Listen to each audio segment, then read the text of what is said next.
Hello everyone, this is Prachi. Welcome to our channel Selection Mate. I hope आप सब अच्छे होंगे और आपके एग्ज़ाम की तैयारी भी बहुत अच्छे से चल रही होगी।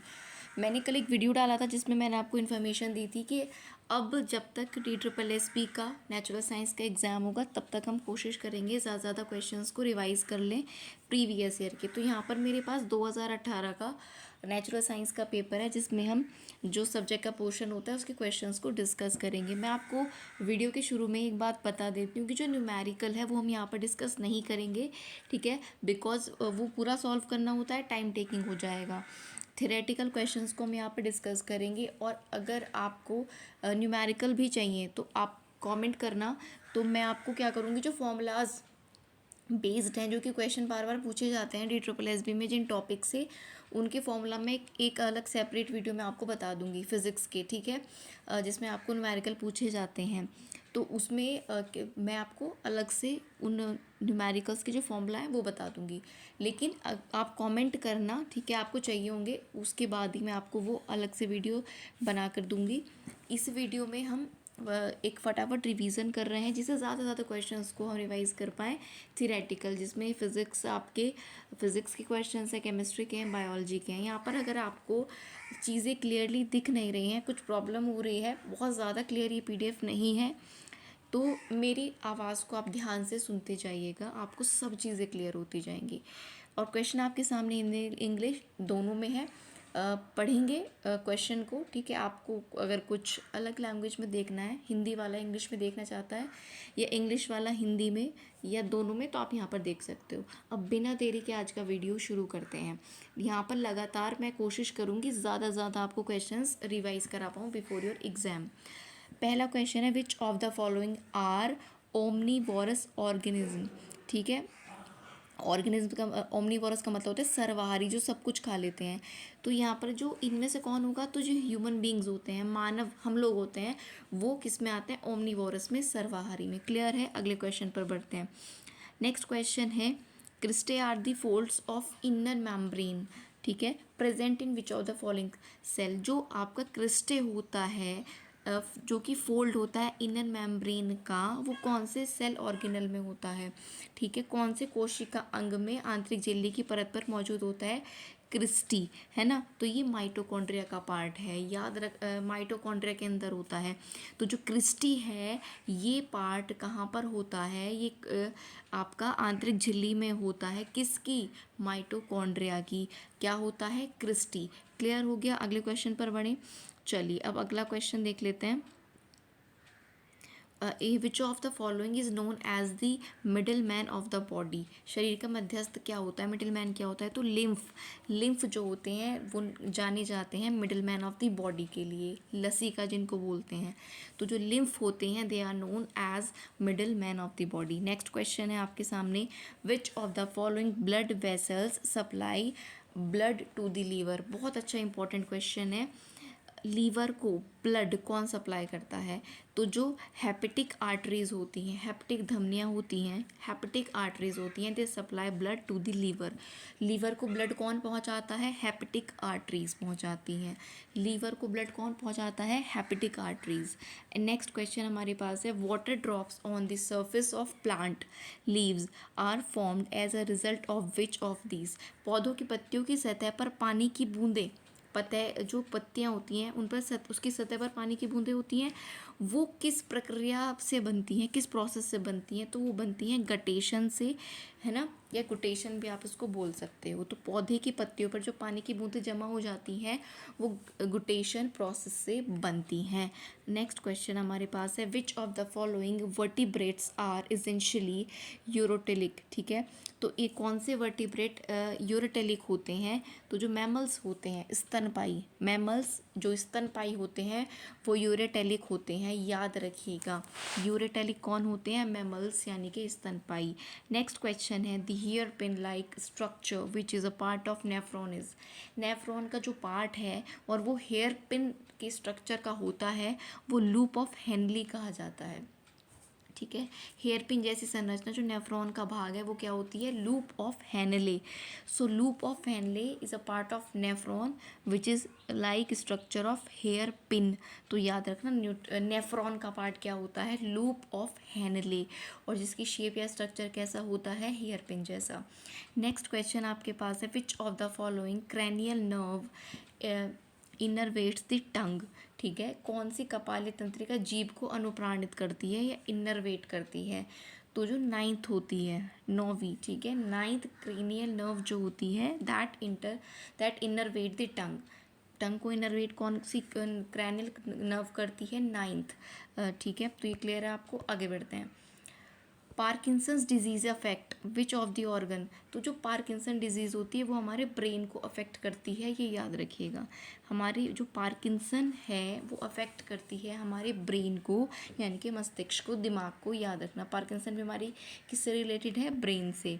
Next question, which of the following device use to study electrical activity of human brain. हमारे मानव मस्तिष्क की जो इलेक्ट्रिकल एक्टिविटी होती है उसको कौन सी डिवाइस स्टडी करती है, तो वो है EEG। ठीक है, EEG क्या करती है, EEG इसको रीड करती है। EEG की फुल फॉर्म क्या है,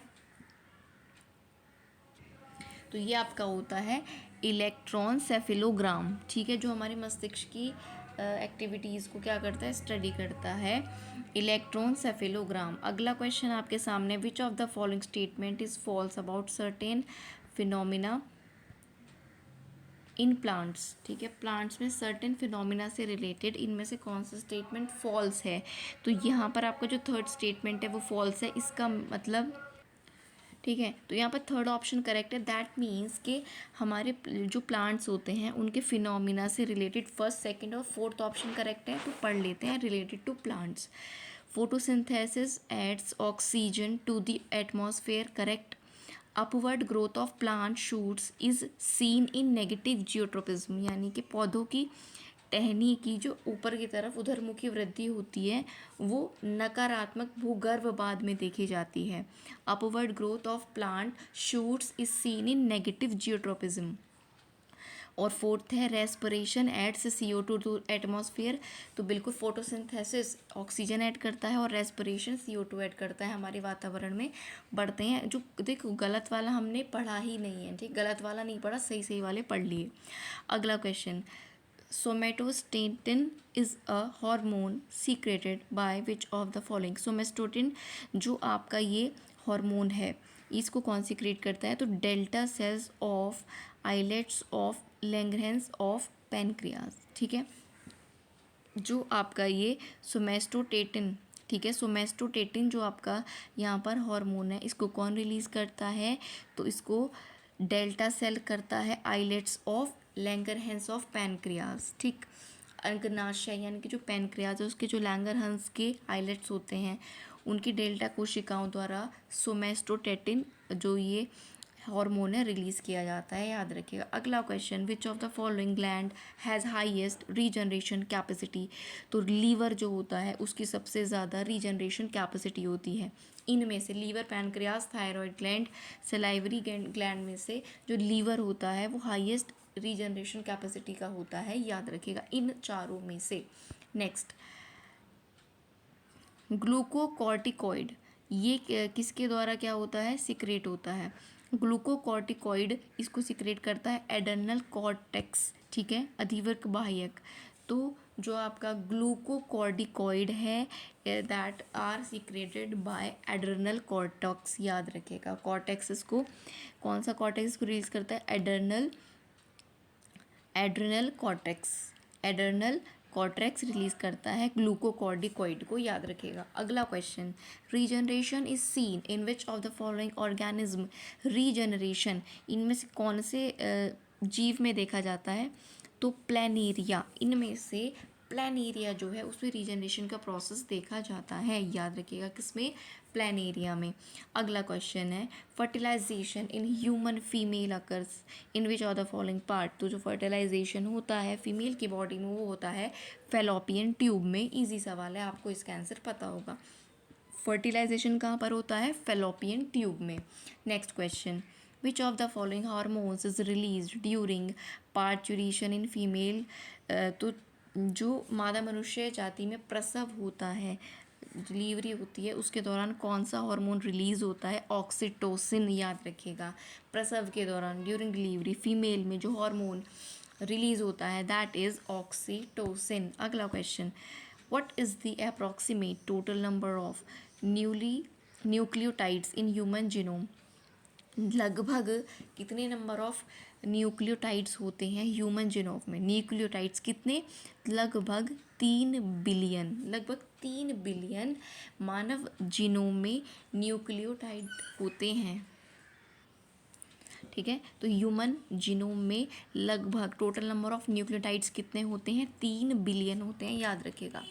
अगला क्वेश्चन है, in genetic code the codon GUG codes for which amino acid.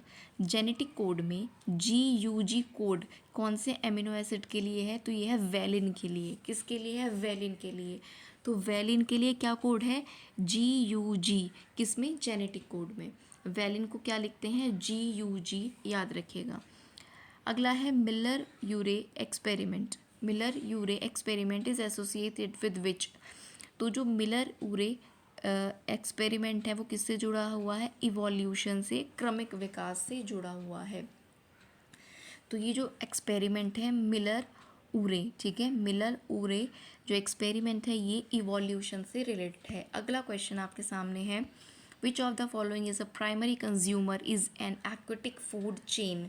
ठीक है, जलीय खाद्य श्रृंखला में प्राथमिक उपभोक्ता पूछा है, इंपॉर्टेंट सवाल है। तो जूप्लैंक्टोन्स, जूप्लैंक्टोन्स जो होते हैं इनको प्राणी प्लवक कहते हैं।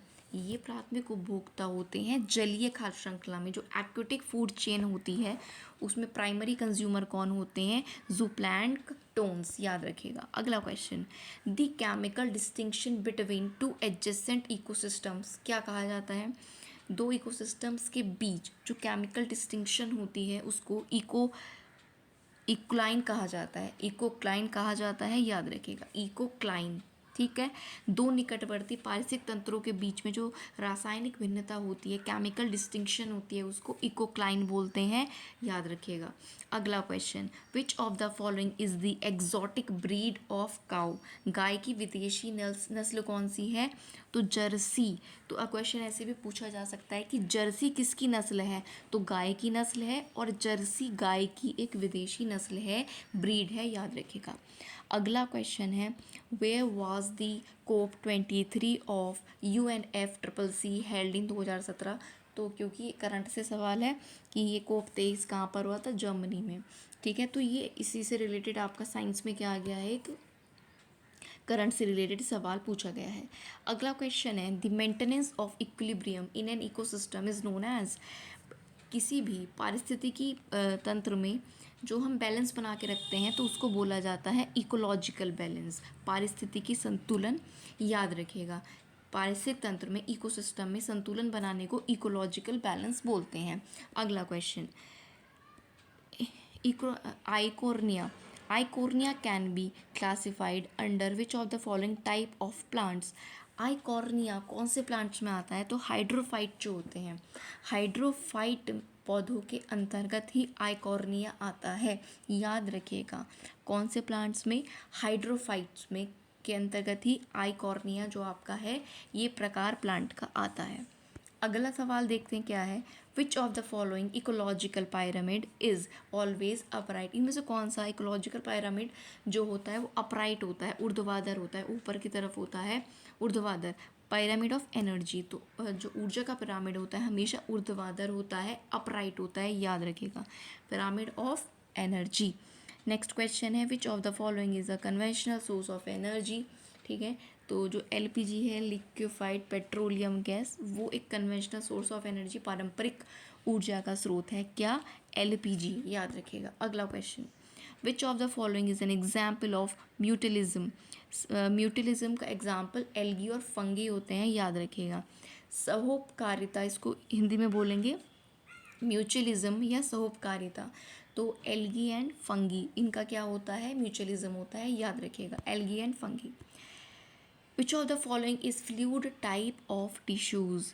तो टिश्यूज़ में का जो फ्लूइड टाइप है वो ब्लड होता है। तरल पदार्थ ऊतक क्या होता है? ब्लड यानी कि रक्त। रक्त यानी ब्लड क्या है? Fluid type of tissue. ठीक है, ये तरल पदार्थ ऊतक होता है हमारा blood, fluid type tissue of tissue. Which of the following pollutant is component of acid rain. ठीक है, एसिड रेन का इनमें से कौन सा कंपोनेंट है जो कि पॉल्यूटेंट है, प्रदूषक है? तो HNO3। ठीक है, तो जो एसिड रेन, आपने एसिड रेन के बारे में सुना होगा, तो उसमें जो पॉल्यूशन फैलाता है, प्रदूषक, वो क्या होता है? HNO3 होता है। और HNO3 आपका क्या है? नाइट्रिक एसिड है। HNO3 क्या है? नाइट्रिक एसिड, याद रखिएगा। HNO3 का फॉर्मूला है, नाइट्रिक एसिड का फॉर्मूला है HNO3। ये भी इंपॉर्टेंट क्वेश्चन है। अगले पर आ जाते हैं। अगला है itai disease cause due to which of the following pollutant. तो इटाई डिजीज़ जो होती है ये कैडमियम के रीजंस की वजह से होती है, याद रखिएगा। ये इंपॉर्टेंट क्वेश्चन है, कई बार पूछा गया है। कैडमियम के कारण, कैडमियम प्रदूषक के कारण ही इटाई जो ये डिजीज़ है होती है, कैडमियम, याद रखिएगा। Which of the following disease is cause due to contamination of drinking water. ठीक है, जब हम दूषित जो है पेयजल पानी पीते हैं, दूषित पानी पीते हैं, तो उससे आपका टाइफॉइड हो जाता है, जिसको हिंदी में आंत्र ज्वर भी बोलते हैं। दूषित पानी पीने से, ठीक है, गंदा पानी पीने से, गंदे खाने वगैरह की चीज़ों से भी होता है, लेकिन बेसिकली ड्रिंकिंग वाटर से होता है। गंदे पानी के पीने से टाइफॉइड हो जाता है, याद रखिएगा। Tonoplast is a membrane that surrounds which cell organelle. याद रखिएगा, टोनोप्लास्ट एक मेम्ब्रेन है, एक झिल्ली है, वो कौन से अंग को घेर के रखती है? टोनोप्लास्ट। तो वैक्यूल्स को, रिक्तिका जिन्हें हम बोलते हैं, याद रखिएगा, वैक्यूल्स को घेर के रखती है टोनोप्लास्ट, जो कि क्या है? एक मेम्ब्रेन है। तो टोनोप्लास्ट जो कि एक मेम्ब्रेन है, वो वैक्यूल्स को क्या करके रखती है? घेर के रखती है, सराउंड्स करती है। Which of the following global convention was form to regulate the import and export of hazardous chemicals. ठीक है, खतरनाक रसायनों के आयात निर्यात को विनियमित करने के लिए कौन सा समझौता हुआ? तो ये हुआ है रॉटरडैम कन्वेंशन, याद रखिएगा। Global convention to regulate import and export of hazardous chemicals, तो ये कौन सा समझौता हुआ था? रॉटरडैम कन्वेंशन, याद रखना। अगला question, where are the headquarters of international union for conservation of nature and nature resources. IUCN का हेडक्वार्टर पूछा है, that is located in Switzerland, याद रखिएगा। IUCN फुल फॉर्म भी याद रखना, international union for conservation of nature and natural resources, headquartered at Switzerland. Next question है, the world wild life day ये कब होता है? तो होता है 3 मार्च को। 3 मार्च को विश्व वन्य जीवन दिवस मनाया जाता है। कब? 3 मार्च को वर्ल्ड वाइल्ड लाइफ डे मनाया जाता है। ठीक है, अगला question, rearing of earth worm is associated with which of the following. केंचुआ पालन को क्या बोलते हैं? वर्मी कल्चर बोलते हैं। बड़ा सिंपल सा सवाल है। रियरिंग ऑफ अर्थवॉर्म या फिर केंचुआ पालन क्या बोलते हैं? Vermi culture. क्वेश्चन ऐसे भी पूछा जा सकता है, वर्मी कल्चर किसके पालन को बोलते हैं, किसके रियरिंग को बोलते हैं वर्मी कल्चर? अर्थवॉर्म्स की, याद रखिएगा, earthworms related to vermiculture. Next question है, babesia divergens in cattle is transmitted through which of the following. जो मवेशी होते हैं उनमें बेबेसिया अपसरण किसके माध्यम से होता है? तो टिक्स बोलते हैं उनको, किलनी, टिक्स या फिर हिंदी में किलनी के माध्यम से ये होता है। बेबीसिया डाइवर्जन होता है कैटल्स में, ट्रांसमिट होता है थ्रू टिक्स, याद रखना। Babesia divergens in cattles transmitted through ticks, याद रखना। अगला question, blast is the disease of which crop. Blast disease जो होती है कौन से क्रॉप में होती है? तो पैडी में होती है। जो धान की फसल होती है, पैडी क्रॉप होती है, उसमें कौन सी बीमारी होती है? ब्लास्ट, याद रखना। तो कुछ इसको ऐसे याद रखना कि पैडी में ब्लास्ट हो गया या धान में ब्लास्ट हो गया, ऐसे याद रख सकते हो। धान में क्या हुआ? ब्लास्ट हो गया। ठीक है, तो धान ब्लास्ट या पैडी ब्लास्ट करके याद रख लेना। अगला क्वेश्चन आपके सामने आ गया है, solubility of potassium chloride in water is due to. Potassium chloride की पानी में जो घुलनशीलता है वो किसके कारण है?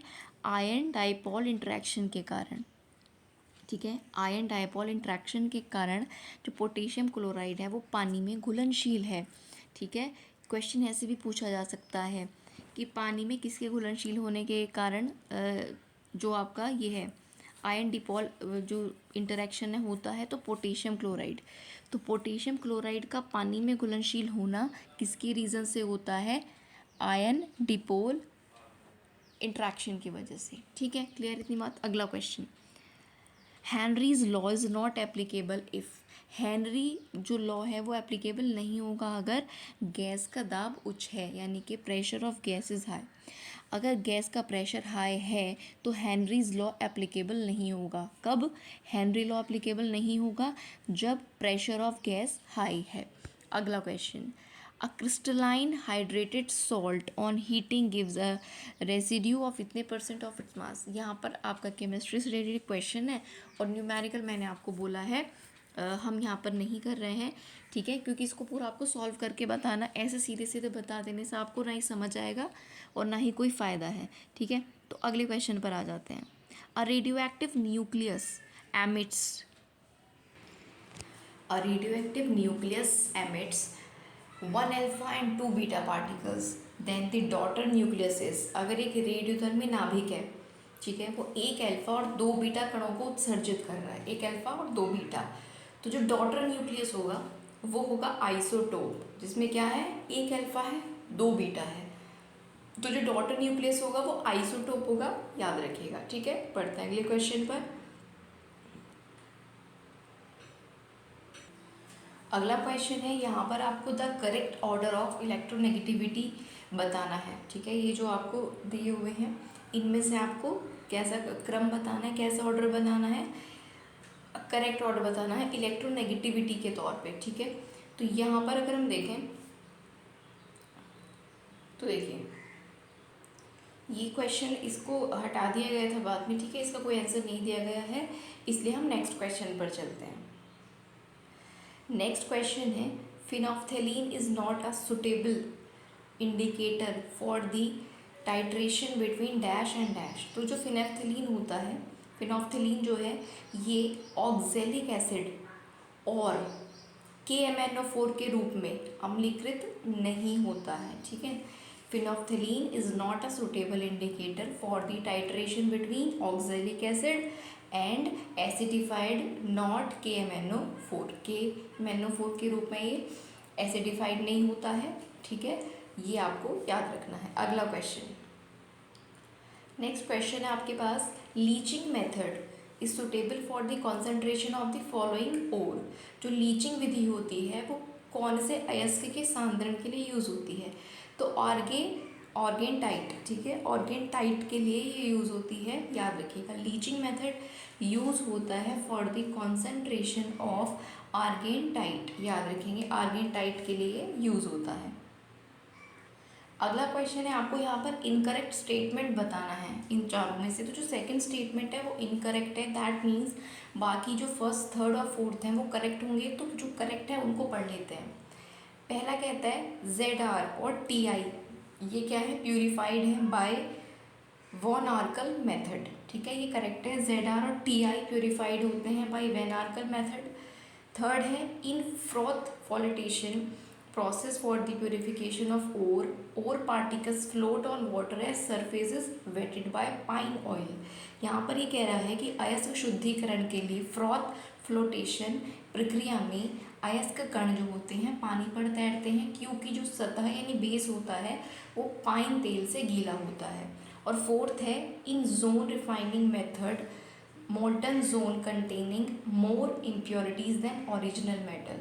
यहाँ पर बात हो रही है जोन रिफाइनिंग विधि की, उसमें पिघला हुआ क्षेत्र मूल धातु की तुलना में ज़्यादा अशुद्धता युक्त होता है, उसमें ज़्यादा इम्प्योरिटीज़ होती हैं। क्लियर है। देखिए कोई क्वेश्चन ऐसा है अगर आपको लग रहा है कि इस पर और टाइम देना है, एक दो बार और अच्छे से पढ़ लेना है, तो you can pause the video और उसको आप पढ़ सकते हो, ठीक है। नेक्स्ट क्वेश्चन है आपका, जल किससे प्रदूषित नहीं होता है, ठीक है, तो इनमें से water is not polluted by, तो ये क्वेश्चन जो है ये भी इग्नोर फॉर ऑल किया गया है, लेकिन थोड़ा सा हम जान लेते हैं बेसिकली कि जो जल है वो किससे प्रदूषित नहीं होता। देखो इनमें जो कीटनाशक हैं यानी कि पेस्टिसाइड, हर्बिसाइड्स, माइक्रो ऑर्गेनिज्म और जो रोडेंटिसाइड्स हैं, ठीक है, इनमें से कोई भी पर्टिकुलर आंसर मार्क नहीं किया गया है। तो ठीक है, तो ये वाला इग्नोर कर देते हैं क्वेश्चन। लेकिन अगर जनरली जाने जल किससे प्रदूषित नहीं होता है, ठीक है, तो देखिए बेसिकली अगर हम ये जान लें कि किन किन से प्रदूषित होता है तो हम ऐसा मार्क कर सकते हैं। देखो वायरस, बैक्टीरिया आपके जो होते हैं, अपशिष्ट है ना, जो बचे कुछ चीज़ें होती हैं, गंदा पानी साफ पानी में मिल जाता है, ठीक है, कोई सीसा या पारा जो होता है आपका वो मिल जाता है, कोई कीटनाशक, ठीक है, कोई भी पेस्टिसाइड अगर पानी में मिल जाता है, कोई केमिकल मिल जाता है तो उससे पानी प्रदूषित हो जाता है। तो इनके अलावा अगर कोई और ऑप्शन रहेगा तो उसका आप मार्क कर सकते हो, ठीक है, इस तरह के क्वेश्चन में। अगला क्वेश्चन है water is mostly treated with chlorine. तो वाटर ट्रीट किया जाता है with chlorine to kill harmful microorganism. तो यहाँ पर क्या घटाने या बढ़ाने के लिए ज़्यादातर हम जल क्लोरीन से शोधित करते हैं, क्लीन करते हैं, हानिकारक सूक्ष्म जीवों को मारने के लिए, ठीक है, तो ये आपको याद रखना है। नेक्स्ट क्वेश्चन है identify the soap less soap among the following. इनमें से साबुन में कम साबुन, सबसे कम साबुन किस में होता है, तो लॉन्ड्री सोप जो होता है कपड़े धोने का साबुन, इनमें से toilet soap, laundry soap, glycerine soap, medicated soap में से सबसे कम सोप जो है वो लॉन्ड्री सोप में होता है, कपड़े धोने के साबुन में। क्लियर है इतनी चीज़ आपको, ठीक है। अगले क्वेश्चन पर आते हैं which of the following depend on whether the rays और पेरेक्सियल और नॉट। इनमें से कौन सा रेज पर या पेरेक्सियल पर या किसी पर डिपेंड नहीं करता, तो जो फोकस होता है, ठीक है। तो क्वेश्चन हिंदी में अगर देख लेते हैं, इनमें से कौन सा गोलाकार दर्पण स्फेरिकल मिरर से रिलेटेड क्वेश्चन है, ठीक है, कौन इस पर निर्भर करता है कि किरणें उपाक्षय हैं या नहीं, रेज पैरामैक्सियल हैं, रेज पैराक्सियल हैं या नहीं है। तो जो फोकस है, ठीक है, फोकस की बात यहाँ पर हो रही है। नेक्स्ट क्वेश्चन है the process of augmenting the same type of skills from that word to begin with is called. यहाँ पर करेक्ट रिस्पॉन्स चूज करना है। इस तरह के कौशल को बढ़ाने की प्रक्रिया को शुरू करना था, ठीक है, तो कॉन्टिन्यूस लर्निंग, ठीक है, लगातार सीखना। ये क्या होता है, किसी तरह के कौशल को बढ़ाने की प्रक्रिया को कैसे आप शुरू करते हो, जब आप लगातार सीखते हो। नेक्स्ट क्वेश्चन है बाबरी मस्जिद incident is classic example of which. ठीक है, बाबरी मस्जिद जो घटना हुई थी वो किसका एग्जाम्पल है, तो that is an example of communalism यानी कि सांप्रदायिकता। अगले क्वेश्चन पर आते हैं learning is a complex process that leads to what type of growth in individuals. जो सीखना है वो एक जटिल प्रोसेस है यानी कि कॉम्प्लेक्स प्रोसेस है जो किस प्रकार से हमारे शरीर में या हम व्यक्ति में वृद्धि करता है, तो मानसिक रूप से लर्निंग से हम मेंटली क्या होते हैं, डेवलप होते हैं, ठीक है, यही क्वेश्चन आपसे पूछा गया है। Identify the symbol that is not a part of the mathematical language. तो मैथमेटिकल लैंग्वेज का इनमें से कौन सा सिंबल नहीं है, देखो पहला जो सिंबल है आपके पास नॉट इक्वल टू है, थर्ड वाला ग्रेटर देन इक्वल है, और ये डिवाइड का सिंबल है फोर्थ वाला, जबकि मैथमेटिकल में जो सेकंड सिंबल है यूज़ नहीं होता है मैथमेटिक्स में। नेक्स्ट क्वेश्चन पर आते हैं when students with special education needs are made to fit into the pre existing school structure. तो उसको क्या बोलेंगे, जब विशेष शिक्षा वर्ग के वाले बच्चों को पूर्व मौजूदा स्कूल संरचना में फिट करने के लिए बनाया जाता है, ठीक है, तो उसको इंटीग्रेटेड एजुकेशन बोलते हैं। क्या बोलते हैं, एकीकृत शिक्षा। ये पढ़ लेना अच्छे से, ये आपकी टीचिंग मेथडोलॉजीज के क्वेश्चंस हैं। नेक्स्ट है human language unlike that of animals is organized in 2 layers and this technically called what. जानवरों के विपरीत मानव भाषा 2 परतों में आयोजित होती है और इसको टेक्निकली हम डबल आर्टिकुलेशन कहते हैं, दोहरी अभिव्यक्ति कहते हैं। क्वेश्चन एक बार फिर से पढ़ लेते हैं। Human language unlike that of animals is organized in 2 layers and that is called double articulation। जब जानवरों के विपरीत मानव भाषा जो होती है वो 2 परतों में आयोजित होती है, उसको टेक्निकली हम दोहरी अभिव्यक्ति या डबल आर्टिकुलेशन कहते हैं। नेक्स्ट क्वेश्चन है readers look at the organization of the next and ideas without relating it to their prior knowledge or experience. Which of the reading models does this define? तो ये reading model है bottom up. फिर से एक बार समझिए, जो पढ़ने वाला है, पाठक है, वो पाठ और विचारों के संगठन को उनके पूर्व ज्ञान, जो प्रायर नॉलेज है या उसके जो एक्सपीरियंसेस हैं उनसे संबंधित किए बिना देखते हैं, है ना। अपने प्रायर नॉलेज से और एक्सपीरियंस से रिलेट किए बिना उसको पढ़ते हैं। जो तो ये पढ़ने का मॉडल है नीचे से ऊपर, जब आप अपने एक्सपीरियंसेस को और प्रायर नॉलेज को ऐड नहीं करते हो पढ़ने में, तो that is called bottom up approach या फिर नीचे से ऊपर मेथड। नेक्स्ट है self evaluation in art education refers to which of the following? कला शिक्षा में, आर्ट एजुकेशन में स्वयं मूल्यांकन यानी खुद का मूल्यांकन करना किसको डिनोट करता है? टीचर रिफ्लेक्टिंग ऑन हिज और हर कॉम्पिटेंसी ऑफ आर्ट इवेल्युएशन। ठीक है, शिक्षक जो होगा वो कला मूल्यांकन की अपनी योग्यता पर प्रतिबिंबित करता है, उसको रिफ्लेक्ट करता है। ठीक है, कला शिक्षा में जो हम आर्ट एजुकेशन में सेल्फ इवेल्यूशन करते हैं वो किस चीज़ को रेफर करता है? टीचर रिफ्लेक्ट ऑन हिज और हर बच्चे की कॉम्पिटेंसी पर ऑफ आर्ट इवेल्यूएशन, क्या उसने सीखा है उसको इवेल्युएट करने के लिए। ठीक है, अगला क्वेश्चन है what is the significant and की फैक्टर इन दिस इकोसिस्टम? जो इकोसिस्टम होता है उसमें मुख्य और महत्वपूर्ण कारक क्या होता है? तो उसमें जो एनर्जी फ्लो है, किसी भी इकोसिस्टम में सबसे इम्पोर्टेंट होता है एनर्जी फ्लो यानी कि ऊर्जा प्रवाह, ये आपको याद रखना है। लास्ट क्वेश्चन है हमारा, शिक्षक विभिन्न संसाधनों और रणनीतियों के साथ सबक तैयार करता है लेकिन किसी विशेष शिक्षार्थी के मन में नहीं। इनमें से कौन सी कक्षाएं इसको वर्णन करती हैं? तो सामान्य कक्षा। जब देखो सिंपल सा सवाल है, जब टीचर अपनी स्ट्रैटेजीज़ को, रिसोर्सेज को प्रिपेयर कर रहा है लेकिन उसने स्पेशल जो लर्नर हैं उनके लिए मन में रख के वो तैयार नहीं किया, दैट मीन्स ये कैसी क्लास होगी? नॉर्मल क्लास होगी या कॉमन क्लास होगी? अगर उनको ध्यान में रख के करता तो समावेशी कक्षा है ना, ये सबको साथ लेके चलते हैं, तो उसमें इंटीग्रेटेड एजुकेशन, अगर वो विशेष स्पेशल एजुकेशन वाले चिल्ड्रन को भी इंक्लूड करते तब वो एकीकृत कक्षा या समावेशी कक्षा होती। लेकिन क्योंकि उसने विशेष शिक्षार्थियों को मन में रखकर वो प्लान नहीं किया तो वो एक सामान्य कक्षा यानी कि नॉर्मल या कॉमन क्लासरूम होगा। ठीक है, यहाँ पर हमारे ये क्वेश्चंस फिनिश होते हैं। देखो इस बीच मैंने जैसे आपको वीडियो के शुरू में बताया था काफ़ी सारे न्यूमेरिकल फिज़िक्स में पूछे गए हैं, कुछ केमिस्ट्री में भी पूछे गए हैं। ठीक है, तो केमिस्ट्री के तो नहीं, लेकिन अगर आप बोलोगे कमेंट बॉक्स में लिख देना जो भी न्यूमेरिकल फिज़िक्स में आए हैं उनके फॉर्मूला मैं आपको एक अलग वीडियो में करा दूँगी। यहाँ पर हम सॉल्व करते फॉर्मूला बताते तो वीडियो बहुत ज़्यादा लंबा हो जाता, इस वजह से हमने नहीं किया। लेकिन अगर आप बोलोगे तो फिर हम न्यूमेरिकल के फॉर्मूलाज को, है ना, न्यूमेरिकल नहीं लेकिन फॉर्मूलाज आप देख कर चले जाना, एक वीडियो में आपको बता देंगे। लेकिन वो वीडियो तभी मैं आपके लिए लेकर आऊँगी जब आप कमेंट करोगे, ठीक है, कि आपको फॉर्मूलाज की वीडियो चाहिए। सेकेंडली, अगर आप कमेंट नहीं करते तो ऑब्वियसली नेक्स्ट क्लास आपकी इसी तरह होगी जिसमें हम थ्योरेटिकल क्वेश्चंस को और टीएम को, टीचिंग मेथोडोलॉजीज़ के क्वेश्चन को देखेंगे। होप आपको क्लास अच्छी लगी हो। कोशिश की है मैंने ज़्यादा क्वेश्चंस कम टाइम में आपको कवर कराने की। नेक्स्ट क्लास भी आपके लिए जल्द लेकर आएंगे। अगर कुछ भी मेरी कोशिश आपको थोड़ी बहुत भी आपके काम आई है तो वीडियो को प्लीज़ लाइक और शेयर कर देना और अपने दोस्तों के साथ भी शेयर कर देना जो भी एग्ज़ाम की तैयारी कर रहे हैं। साथ ही साथ सब्सक्राइब करके हमारे चैनल से जुड़ जाइए। बाकी मिलते हैं नेक्स्ट वीडियो में। अपनी जो भी आप रिवाइज़ कर रहे हो एग्ज़ाम से पहले, जो भी सोर्सेस से आपने पढ़ा है उसको लगातार पढ़ते रहो।